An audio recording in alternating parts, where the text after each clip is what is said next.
Listo. Oye, Dale. entonces hoy vamos a hablar de un tema un poquito más clínico, ¿verdad? Ujú. Vamos a hablar de la importancia de saber diferenciar entre la depresión y la ansiedad. Sí, vamos a empezar con esa diferenciación a propósito de lo que mencionábamos en el episodio anterior del diagnóstico diferencial. Bueno, pues como saber distinguir cuándo es una cosa y cuándo es otra, ¿no? Son cuadros sintomáticos pues que finalmente son distintos, aunque se pueden presentar en el mismo momento, son características diferentes. ¿Por dónde quieres que empecemos? Yo creo que por la ansiedad. Mira, pues sí, la ansiedad de hecho tiene un nivel de incidencia más alto que la depresión. Por alguna razón, la depresión ha sido como más conocida o la gente en general está como más familiarizada con el término de la depresión. Entonces mucha gente dice estoy deprimido cuando en realidad está ansioso. Y bueno, básicamente la diferencia, para decirlo de la manera más clara, la depresión tiene que ver con un estado de ánimo más bien como triste, como aplanado, cuando no tienes muchas ganas de hacer cosas y te sientes como pesimista, como sin ese gusto por lo cotidiano. Y la ansiedad es muy diferente. La ansiedad, lo que sientes es como una especie de desesperación, como una inquietud que no sabes por qué la tienes, no te permite concentrarte y fundamentalmente sientes que te va a pasar algo más grave, como que la ansiedad siempre te hace pensar que vas a tener como una crisis que puede ser como un ataque al corazón o como una embolia o como que no vas a poder respirar suficientemente bien y te vas a desmayar, o también que puedes perder la razón. La ansiedad te lleva a un estado de amenaza, ¿no? Fundamentalmente. Sí, también pienso que, bueno, yo creo que cuando tienes ansiedad te lleva a tener pensamientos o a crear muchos escenarios a veces un poquito alejados de la realidad, ¿no? Un poco catastróficos o yéndote a los extremos de qué es lo peor que te puede suceder cuando muchas veces pues en realidad no está pasando nada. Pues en realidad sí está pasando. Esa es una de las cosas que es importante aclarar porque desafortunadamente cuando la persona tiene ansiedad y lo primero que hace es ir a consultar a un médico porque no sabe lo que le está pasando Claro, y sí. tiene taquicardia, pulsaciones altas, muchas veces dolores a nivel musculares, pero que se confunden a veces con dolores de cabeza. En fin, no hay como una desorganización en el Ya. organismo que te hace que te sientas muy mal. Y sí te estás sintiendo muy mal.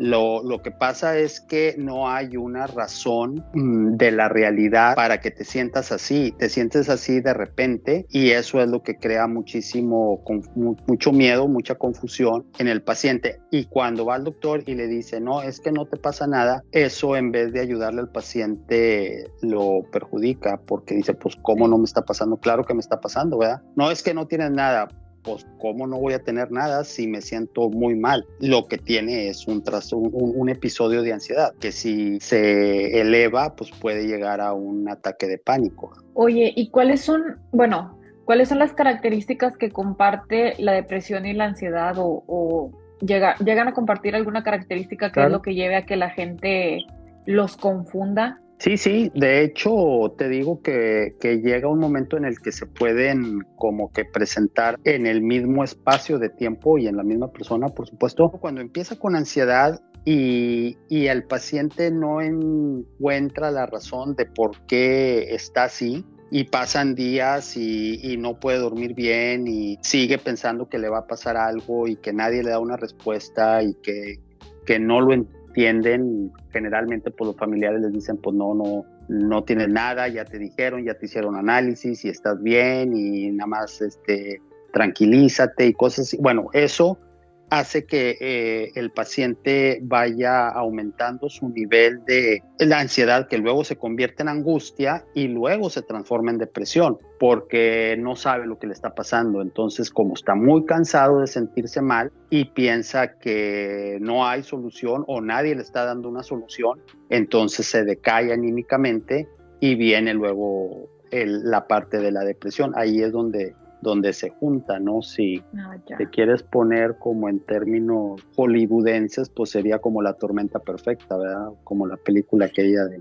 George Clooney. Oye, bueno, y por ejemplo, ¿cuál es el abordaje que se le da a estos pacientes en psicoterapia? El tratamiento fundamentalmente tiene dos vertientes. Cuando el paciente tiene un buen tiempo, y un buen tiempo pues son meses de estarse sintiendo mal, generalmente la psicoterapia no va a ser el medio más directo ni digamos el más efectivo, porque lo que necesita primero que nada el paciente es descansar. Entonces ahí el primer abordaje, la primera intervención tiene que ser farmacológica. Esto quiere decir que primero hay que ir a ver a un psiquiatra para que le dé el medicamento adecuado, y afortunadamente los ansiolíticos actúan muy rápido y el paciente ve un cambio sustancial en su estado anímico. Ahí es donde empieza el problema, porque a veces en vez de darles un ansiolítico les dan un antidepresivo y pues eso no va a funcionar, ¿verdad? O les dan ciertos medicamentos que tienen un efecto antidepresivo y ansiolítico, pero no es suficiente.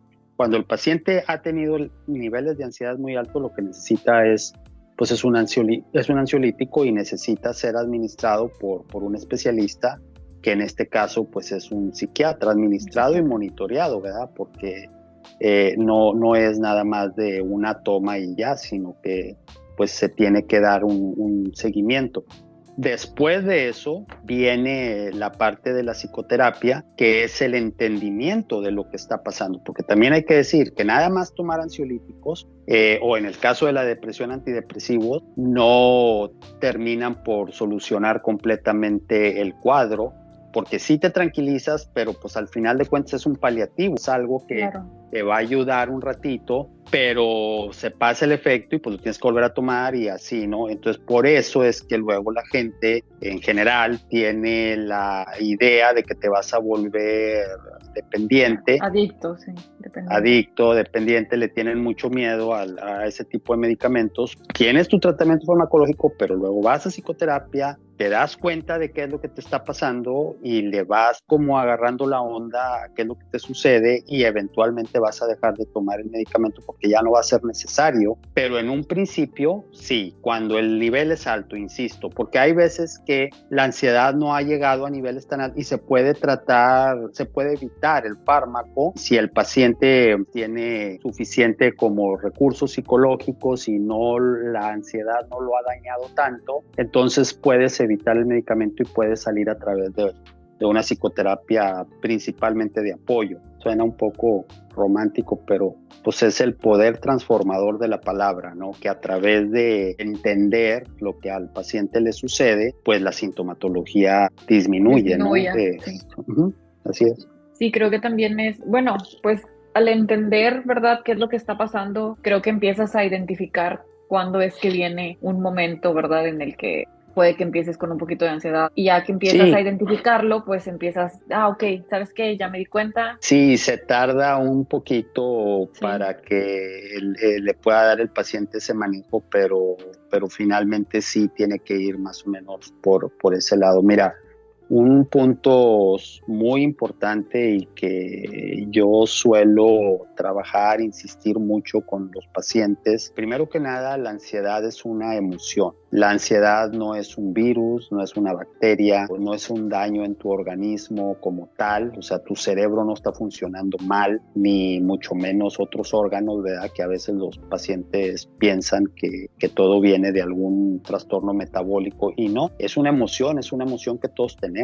Todos podemos tener ansiedad en un momento dado. Simplemente si vas caminando y un perro te sale de la nada, pues ¿qué vas a tener? Vas a tener ansiedad. O sea, el corazón se acelera, tus músculos se ponen tensos, es tu cuerpo preparándose para la acción. El problema del trastorno de ansiedad es que se dispara sin que haya ninguna causa aparentemente identificada, ¿no? O identificable. Pero es una emoción, al final de cuentas vas a seguir teniendo. Es como decir, es que ya no voy a tener ansiedad. No, pues sí vas a tener ansiedad, porque es como decir, ya no voy a tener tristeza. No, pues algunas veces vas a tener tristeza. O no voy a tener coraje. No, pues algunas veces vas a tener coraje. Sí. Pero la cosa es que lo tengas cuando lo tienes que tener, no que lo tengas cuando no lo tienes que tener, porque entonces es un trastorno. Pero una cosa que tranquiliza a los pacientes es saber que finalmente pues es algo parte de la condición del ser humano. Oye, bueno, y otra pregunta que te tengo, a lo mejor aquí me voy a salir un poquito del tema, pero probablemente, ¿verdad? Puede abrir pie para un próximo video ya después, pero ¿se puede confundir el tener depresión o ansiedad con un trastorno bipolar? Son dimensiones diferentes, sí se puede confundir, porque un trastorno bipolar incluye la depresión. La condición bipolar es bipolar porque tiene dos extremos que van de la manía a la depresión.